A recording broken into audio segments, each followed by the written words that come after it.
remind of something. Is the fan on the camera? No, I remembered of the The file. notes. Okay, yeah.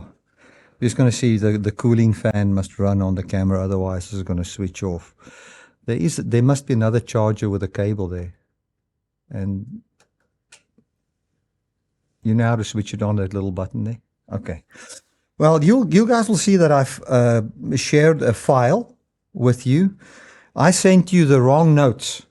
So I've sent you the detailed notes. That is just too much detail there. So the one that I've sent in the chat, you can download that. I think it's awesome. It is something that you can read for yourself. It's something you can copy and share with a person. And by just reading those notes, they will be very, very blessed and come to a great understanding of what is going on in Ephesians chapter 4. Now, let us pray together, and then we're going to get right into this. Father, thank you so much that we can be here together. Thank you for your goodness and your kindness and your love. Thank you for people slotting in from different countries in the world, gathering around your very good news. Thank you for your love and your grace. Thank you for sharing your life from eternity with us. There's never been a time, and even before time, there's never been a moment in your existence, Father, where you have not desired to share your life with us. And from that, we see your love. Thank you for loving us. It is outstanding. There's nothing that we have done that can be greater than your love towards us. You've come to bring forgiveness of sin and the sharing in your life. And thank you that we can gather around that tonight. Thank you that you bless my sharing and you bless our sharing as we will share and talk about your goodness. Amen. Now, if we look at Ephesians chapter 4, we start to get into those difficult passages. The difficult passages, because you read the first 3 chapters, and that is the beautiful grace of God message. God loves you, He forgives you, He comes to bring unity and so forth. And then we find when we get to the end of Ephesians, as we're getting into chapter 4:17 onwards, we get to those nasty verses where Paul, that is now Paul that spoil. Paul spoiling the good news that he has just preached all the time. He's been sharing very good news, and all of a sudden he comes and he pollutes that's how it can sound, the very good news message with being under the law, because now it's coming with all the do's and don'ts. And then we think if we don't do the right thing, we're going to be in trouble. But we're going to see that, and you'll remember in our previous Bible study, when we looked at Ephesians chapter 4 from verse 1, there's a therefore. And that therefore is pointing to the first 3 chapters, where he's talking about a unity between Jew and Gentile and a new man that he has created. And that creation of the new man is not our job. It was something that God did. We need to understand when we look at Genesis chapter 1, where Paul talks about the writer of Genesis talks about the new creation. Paul obviously talked about the new creation that we're going to get into. When he talks about this creation and he's talking about the image of God, we realize that it is God building that image. It is not us. God says, let us make man in our image, in our likeness, and let us give him dominion. Who of us can take dominion by ourselves? It is impossible. I know that there was a certain time in my life where I stood on the foundation of the traditional word of faith, where I think I take authority over things, But Paul says, not Paul, God says, let us give man authority. We give him authority. We make man in our image. And what we find here is the restoration of the image of God, or actually the manifestation of the image of God, taking place in Jesus and now expanding towards man. And it is God bringing forth this new man. Who can unite Jew and Gentile but God? Who can make one new humanity? It is God. He's the creator. And now from this perspective of the new man created, we now bear knowledge of that. And as we now bear knowledge of what God has done, we accept that rulership and start to walk inside that new mindset. Many of you will know this example that I've used with Nelson Mandela and the New South Africa. I've used it so many times, but there are some of you that are here for the first time, so I want to use it again. When the New South Africa came, we didn't have to try and become new South Africans.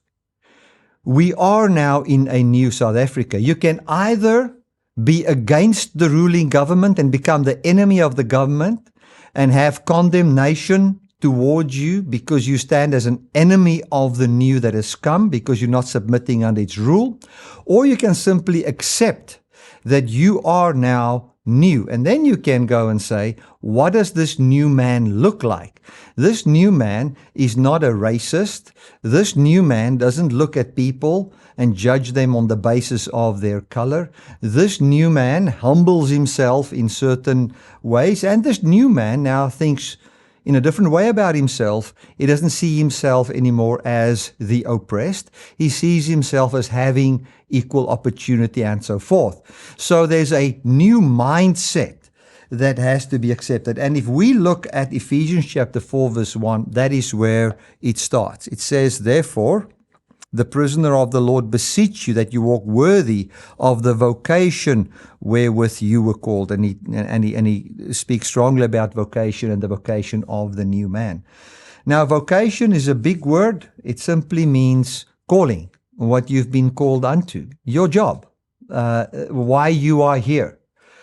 Now, it's amazing if your job is to be the recipient of the life of the eternal God and to be the place where God, by His power, put on display who He really is, making Himself visible in the world. That is what you've been called unto. Right. So, our text for tonight is Ephesians 4, verse 17 to 32. And I've basically done the introduction for those of you that have got the notes in front of you. The way we're going to look at this lesson is, I think there's 7 steps. I'm going to try and get through all 7. I cannot promise that I will do that. But let us just first read the text.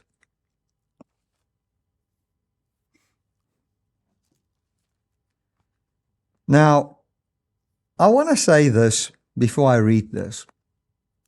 There is a difference between a beautiful, encouraging, uplifting message and a Bible study.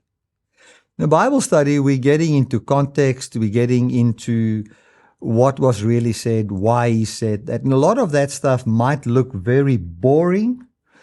And one can go through times when you don't really understand. But through all of that, once understanding comes, it brings really great fruit to a person's life. I've just read a comment by somebody. It's a lady. I think she's from Romania. And she said that she's put thousands upon thousands of hours of study into the scriptures. And she now has come to a place where basically what we are getting to tonight, where we're talking about the effect of all of this. There was a lot of things that has built. Some people get there quicker than others, but there's a beautiful thing if you really study something out. It's the same with a cell phone.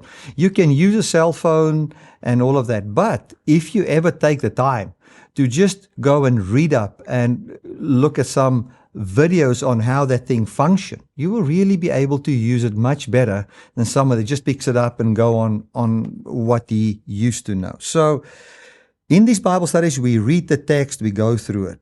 Right. I'm reading from verse 17. He says, "This I say therefore, and testify in the Lord, that you henceforth walk not as other Gentiles walk, in the vanity of their mind, having their understanding darkened, being alienated from the life of God through the ignorance that is in them because of the blindness of their hearts." I mean, there's such a density in what is being said there. It says, "Who being past feeling have given themselves over unto lasciviousness, to work all uncleanness with greediness." Now that is, lasciviousness, work all uncleanness with greediness. Big words. "But you have not so learned Christ." In other words, this is not how you've seen Christ live. "If so be that you have heard him and have been taught by him, as the truth is in Jesus, that you put off concerning the former conversation the old man, which is corrupt according to deceitful lusts, and be renewed in the spirit of your mind, after that you've put on the new man, which after God is created in righteousness and true holiness. Wherefore, putting away lying, speak every man truth with his neighbor. For we are members of one another. Be ye angry and sin not. Let not the sun go down on your anger, neither give place for the devil. Let him that stole steal no more, but rather let him labor, working with his hands the things which is good, that he may have to give to him that needs. Let no corrupt communication proceed from your mouth, but that which is good to the use of edifying, that it may minister grace unto the hearers. And grieve not the Holy Spirit of God, whereby you were sealed unto the day of redemption. Let all bitterness and wrath and anger and clamor and evil speaking be put away from you, with all malice. And be ye kind one to another, tender-hearted, forgiving one another, even as God for Christ's sake has forgiven you." Now we find here a lot of commands.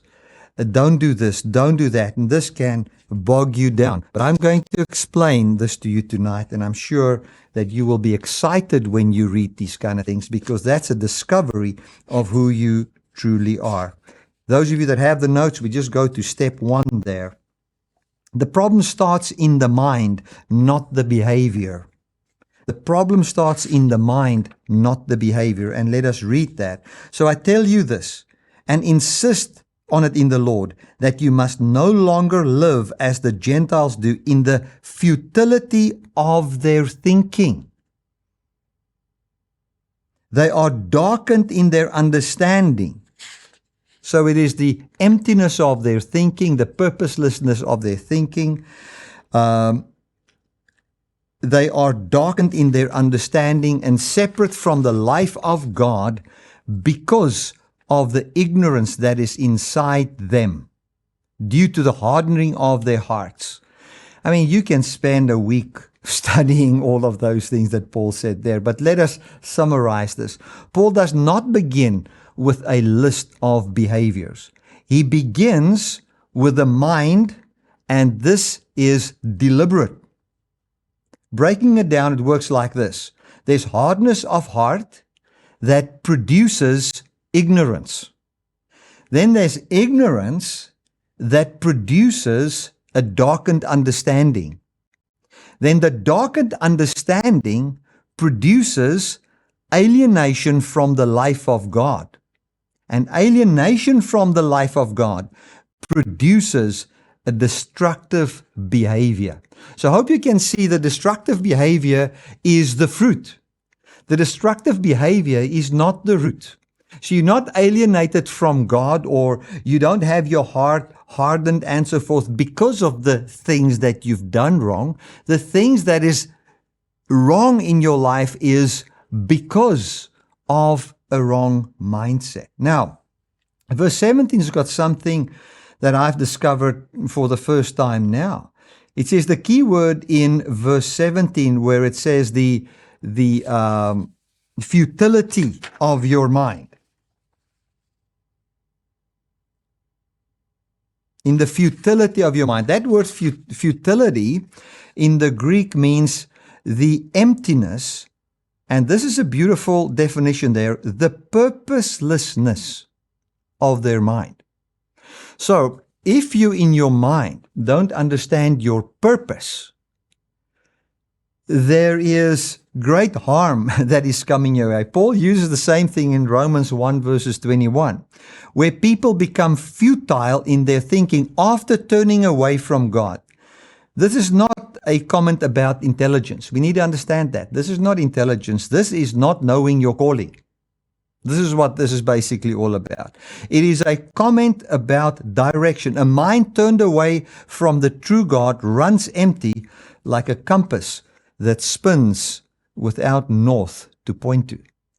So, a purposeless mind, and when I talk about purpose, I'm not talking about what you think you need to do for God. It can include that. But we need to understand that the purpose of humanity is to be the image of God.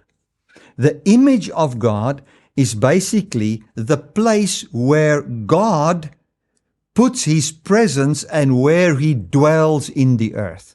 Now, you remember that I spoke about what an image is in the ancient times. In the Afrikaans, 'n afgod, an image, there's a beeld. It's almost like an image, that which was made of gods. So it was a little picture, basically, or in Afrikaans, a beeld of God. So you would find a god, Zeus or whoever it is, and they'll make an image of him. That image would be his presence. So wherever you would see that image, you would know that is where that God is ruling. And now God was saying, I'll make you as my image. So we are not allowed to make an image of God. Why? Because God has already made His image. And the purpose of that image is to portray who God is in the world. Now, a piece of wood cannot by himself form the image of the God. It is supposed to be the God or the sculpturer or the gifted person that must now shape and form that image. God says that He will be the one that shapes us into His image, and then we will be the presence of who God is, which is love and kindness and goodness, and above it all, the presence of eternal life. So now who of us can shape us as the image of eternal life? It is absolutely impossible. It's only something that God can do. Now, if we look at Adam and Eve, the first thing that happened was that they hardened their hearts towards God. God says, don't eat of this. I'll make you in my image. What do? They don't listen to that. They forget their image. They don't know who they are, and they start to live inside their own purpose. So we find here that Paul is saying, don't live with a purposeless mind. You need to understand why the church is here. You need to understand what God's plan is with you. You are God's display window of the life that the eternal God, that is from everlasting to everlasting, you are the place where He shares His life to the point that is the very express image of God in the world, of which the first person who walks in the full image of God is known to us, that is Jesus Christ Himself. So if you want to know what God's purpose is with you, if you don't want to walk in futility of mind, you have to know that what God did in Christ and who He is and what He is to us and to all of creation is what we will be towards all of creation. And that is clear in Romans 8. Nobody can attain unto that by their own works. It is the doing of God and marvelous in our eyes. When we look at the phrase that says separated from the life of God, I think that is equally important to this whole thing about the mind.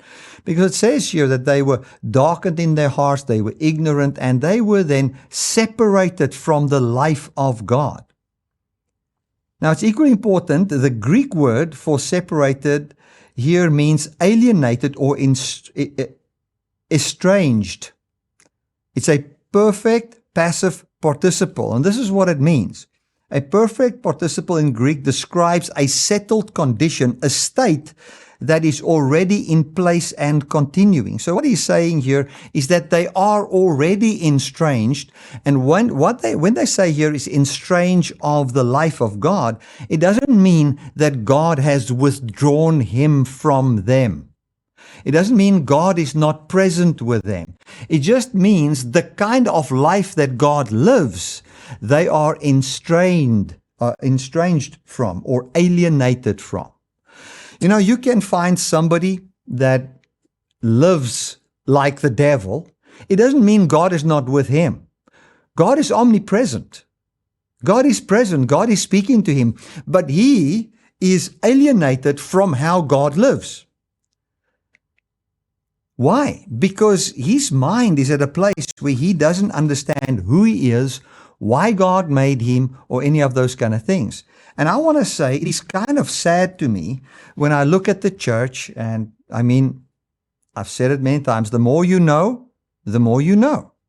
And also the more you know, you don't know.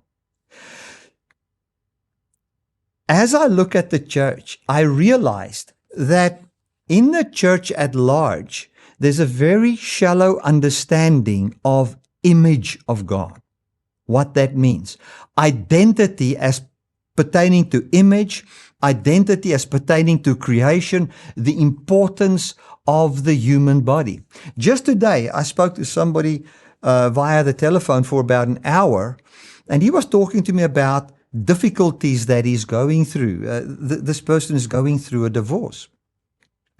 And he said to me, he doesn't know why he has these fears. And I said to him, well, and this is what we're talking about tonight.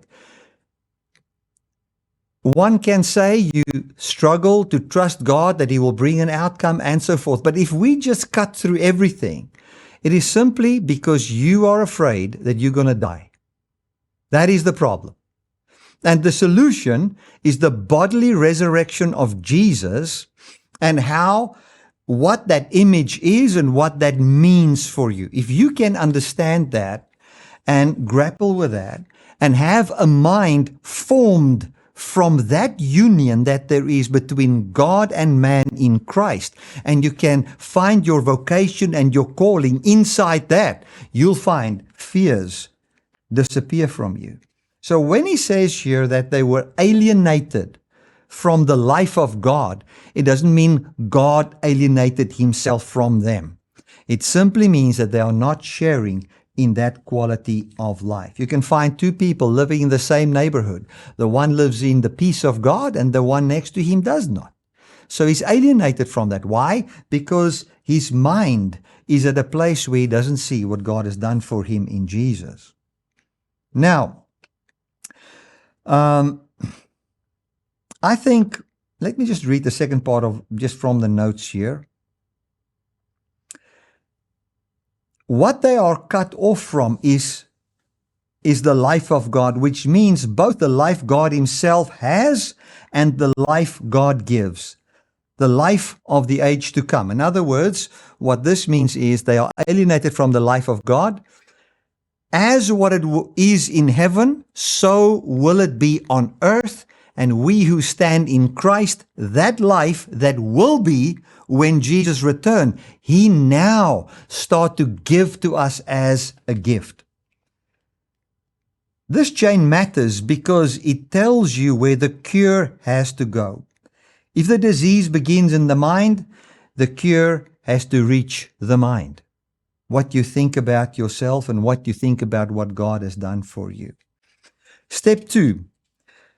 The fear of death is the engine underneath everything. And I want to now quickly move away from Ephesians. I don't like to do that, but I just felt that this has to happen in this Bible study to get a bit of a better understanding. And we're going to move to Hebrews chapter 2, verse 14. It says, since the children have flesh and blood, he too shared in their humanity, so that by his death he might break the power of him who holds power over death, that is, the devil, and free those who all their lives were held in slavery by the fear of death. So it says here, the way God would set people free from slavery. Slavery would be the slavery that comes through the fear of death, which leads to be a slave of sin. He says he had to conquer death so that people could be set free from that. Hebrews 2 is building an argument on Psalm 8 where it's saying that he's placed man above, to rule the earth, but that is not really seen in man, but it's seen in Jesus. Two things in this passage deserves close attention. Going to the second paragraph there. First, the figure who wields death as a weapon is the devil. Death is his tool. We are afraid to die.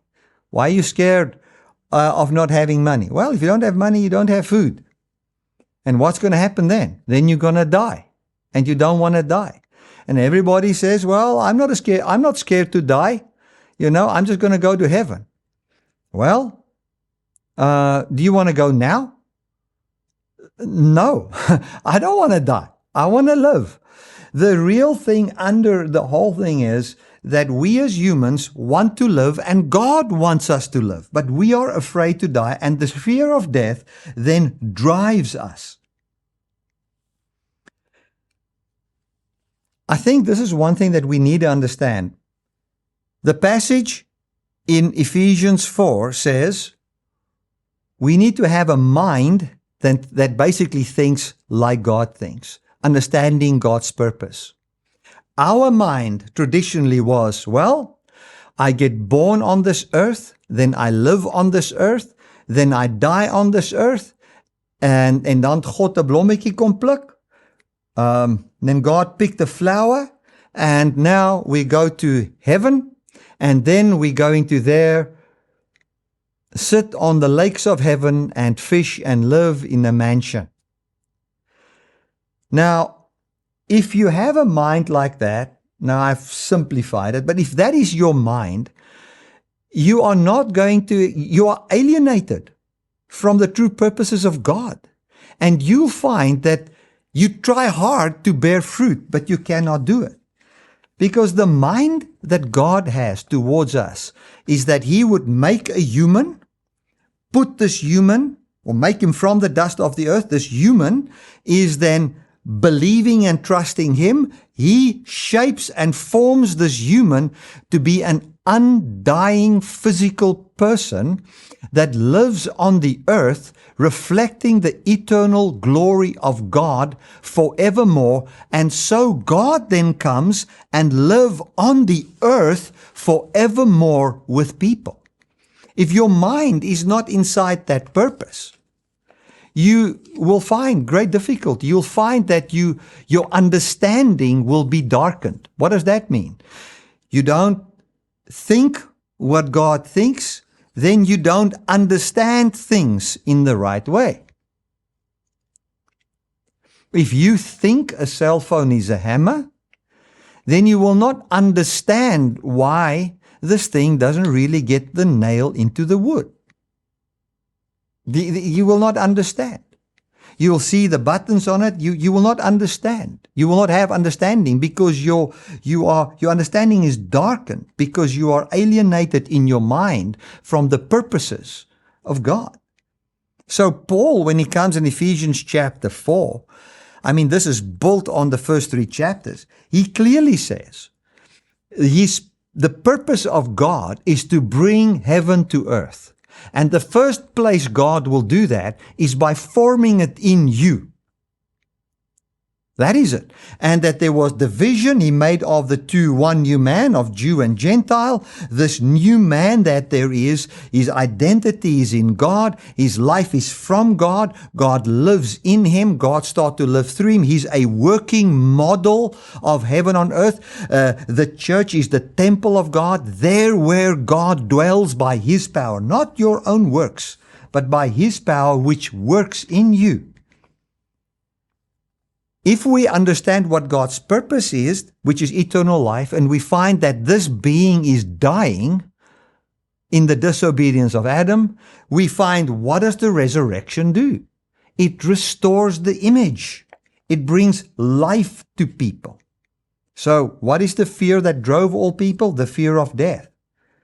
We find the same thing in Romans 8 verse 15. It says, the Spirit you receive does not make you slaves so that you live in fear again. Rather, the Spirit you received brought about your adoption to sonship. And by, the NIV says here, him, some other translations say, it, we cry, Abba, Father. So by the life of God, the Spirit of God that is given to us, not by our works, by the Spirit that God has given to us, we say, Abba, you are my Father. Now, the problem that we have in the church is that we say, and I think this is very clear even in Ephesians, we think God is the Father of our spirit. No. God, and this is the big thing of John 3, God is your Father. He doesn't exclude any part. He's also the Father of your body. So when he says, when people lived in fear of death, were they afraid their spirit's going to die? No, most of the Greek people thought, and Gentiles in Ephesus thought their spirit is going to live on forever in some form or fashion. A lot of the Jews did not believe that. They just believed that when you die, you are dead. Then some of the Jews were Hellenized, means they started to think like the Greeks. And they started to think, okay, there's some form of an afterlife. But the thing that feared death is the body, the human body. So people were in bondage through the fear of death. I think God said to Adam, if you eat of this tree, you'll surely die. And then the enemy started to play a little bit on that concept that there's a possibility of death, and then tried to convince Adam, there's a possibility of death, and yeah, you might be at a place where you don't die, but you are dependent on the faithfulness of God to give you that eternal life. But what would be a better thing is if you are not dependent upon God for eternal life, but if you can do it yourself. So you eat of the tree of the knowledge of good and evil, you know right and wrong, you be the judge, you decide over your own life, and so you will be like God, an ever-living, never-dying being. And the context is the body. That is the context. And that is something that the church really needs to grab a hold of. And friends, as you listen to this is what we have to grapple with. This is where the meat of the gospel truly starts. This is the great foundation that this thing is built on. The fear of death is what keeps people in bondage. And now he says here, we by the Spirit cry, Abba, Father. Father of what? The Father of my body. The big question in John 3 when it comes to born again, it says, Jesus says you must be born again. And we think it is just the Spirit. But Jesus himself was born of Mary. What was born of Mary? His body was born of Mary. Then Jesus died. After he died, he was raised from the dead, and he was the firstborn from the dead. So now we find that God is the Father of the body of Jesus, giving birth to a body that is like and carries the life of God in the body. Now, if we've received the Spirit, what does Romans 8 say? That Spirit will quicken our mortal body. So by the Spirit, we say, Father. Father to what? To our body. If you can start to understand that, then you'll find you're not living anymore in the futility of the mind like the Gentiles. What did the Gentiles do? They made idols and they worship these idols. They worship these images. But we are saying, no, we are the image of God. We are now not living like the Gentiles. We are living as Christ lived when he walked the earth. When Jesus walked the earth, how did he live? I am the image of God, and I was born of my mom. I live on this earth. I grow in grace. I grow in favor with God and man. Jesus went, he spoke to the rabbis and so forth at the temple, asked questions, gave answers, spoke to them. Then he went home, obeyed his parents, and grew in the grace of God, grew in the favor of God. As he was growing, what do you find? You find God shaping and forming his image, the express image of God in the earth. And part of that shaping and forming was the resurrection. Then we find the full express image of God, according to Hebrews chapter 1, seated at the right hand of God, elevated, having the full rulership of God where? On the earth. And we see the Son of the living God. We see the fullness of God, the fullness of the deity, the divine nature is the right word, born and established in human flesh to the point that that flesh can cry, Abba, Father, to God.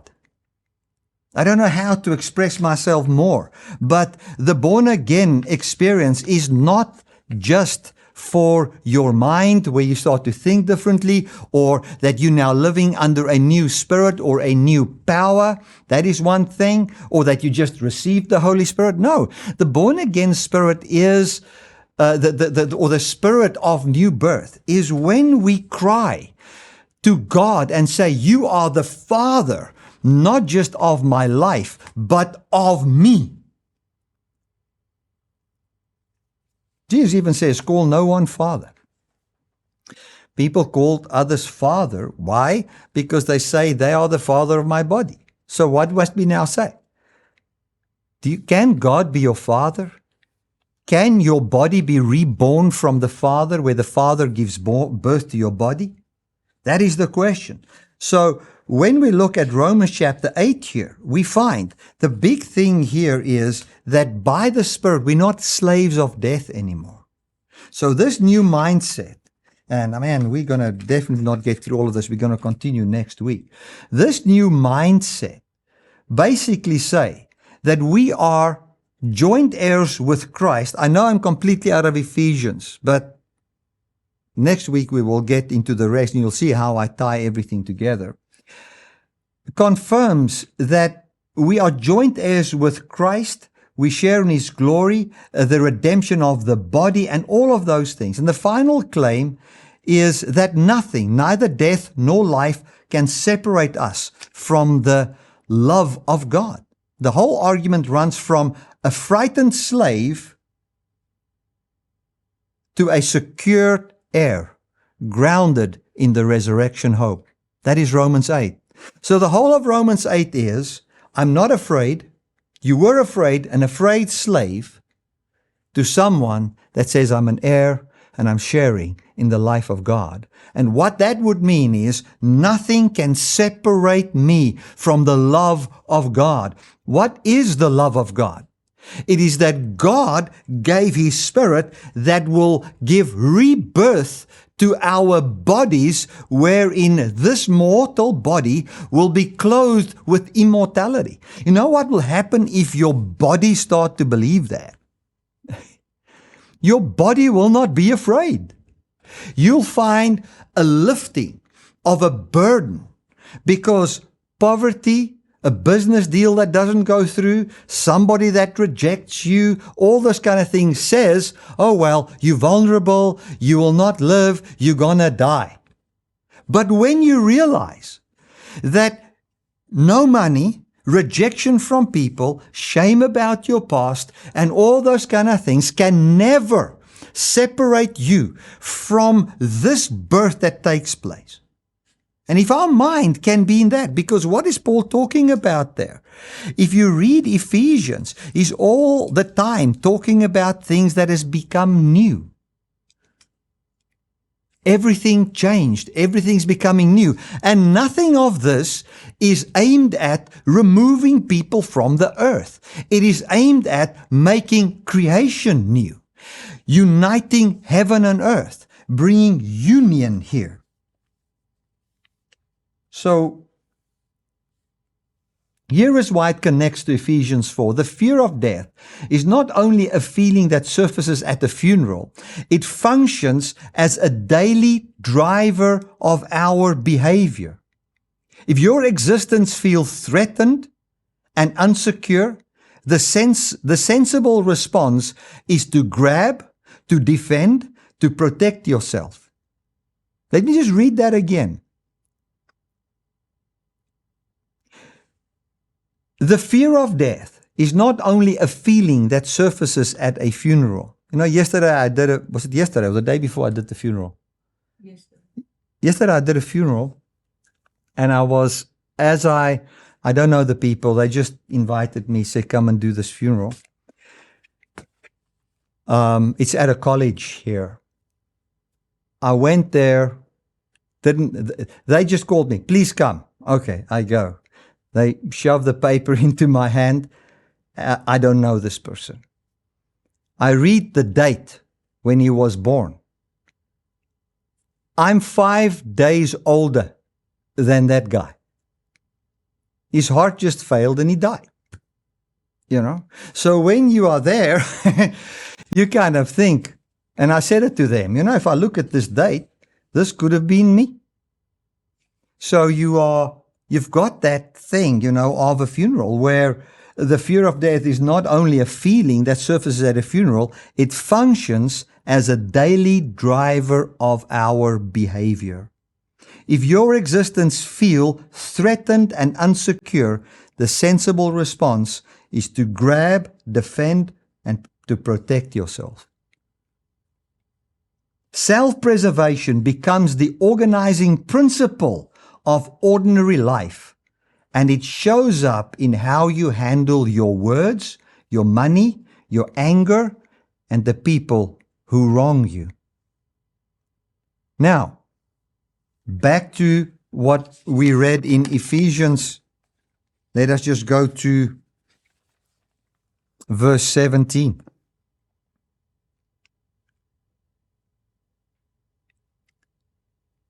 Verse 18, it says, having their understanding darkened, being alienated from the life of God. So, if you're alienated from the life of God, you're not living from the perspective that you have eternal life as a complete physical human, where the eternal life is first and foremost driven towards the body. And maybe some might say I'm overreaching when I say that first and foremost driven towards the human body. We need to understand that when God said to Adam, you will surely die, he describes the death as returning to the dust of the earth. So when Jesus was raised from the dead, first and foremost, we have to address the death that was described in Genesis 3, and that is that God has come to give eternal life to the body of human beings. And if you alienated from the life of God, Jesus was not alienated from the life of God. He lived a life where he beheld his Father. He saw what his Father did. He saw what his Father said. He says, my doctrine is not my own. It is that of my Father. He says, what I do is not I who doing it. It's the Father doing it through me. Of myself, I can do nothing. It has been given that I can have eternal life in myself. All authority in heaven and earth has been given unto me. So, and then he says, and Jesus knew the text that says, God will not let his Holy One see or suffer corruption. He will not abandon my soul unto death. So what was Jesus doing? He had the yoke of the Father on him. He had the doctrine of the Father. He had the teaching of the Father on him, which was God's kindness towards Jesus, God's love towards Jesus, and that put him at a place where he was sharing in the life of God as in his living as a human being in this in this earth. He shared in that. He was conscious of that. He knew the faithfulness of the Father. He's even saying, I can imagine Jesus quoting the Psalm saying, my flesh will rest in peace because I know He will not abandon me and I will arise in His likeness. I will be in His presence. That's what Jesus said. So Jesus, the way I see it is, His whole understanding, He didn't have a darkened understanding. He had enlightened mind. What was His enlightened mind all about? They're going to kill my body, but my body is going to live forever. And I have as a gift eternal life as a physical human being. Man. That is something. If we grab that and we don't live as aliens from the life of God or alienated from the life of God, we find that we will see what Paul is saying here. Paul is talking all the time about the resurrection. I know I'm out of time. He's talking all the time about the resurrection. He's saying, and I'm reading chapter 1, verse 16, the God and the Father of our Lord Jesus Christ, the Father of glory, that He may give unto you a spirit of wisdom and revelation in the knowledge of Him, the eyes of your understanding being enlightened, that you may know what the hope of His calling is. So we've got a calling and we've got a hope of that calling. We are called to be the image of God, and the hope of that is that we will be the eternal, immortal beings, which is the dwelling place of God in the earth, the habitation of God manifesting in the earth. Who will do all of that? It is only God who can do that.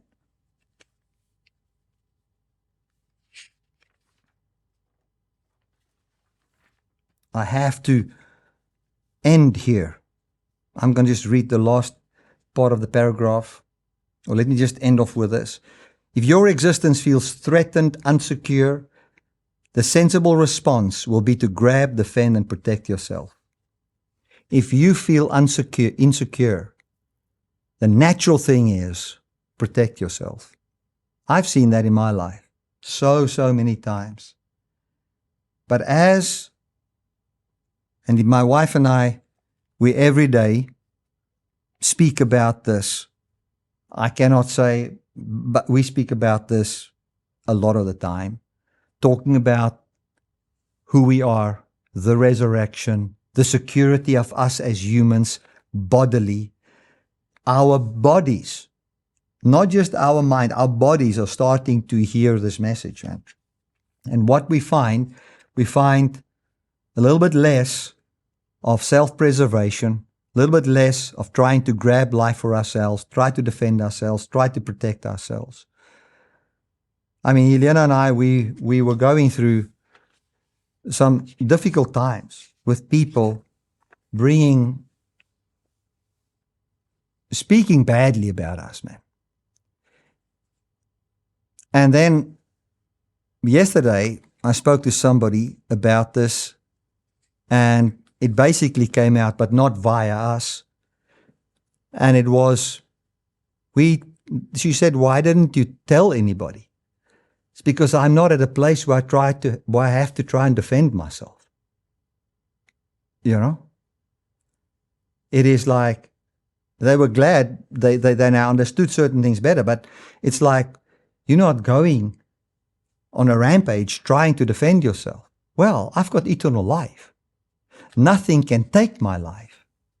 And if 50 people think bad about me, what will I do?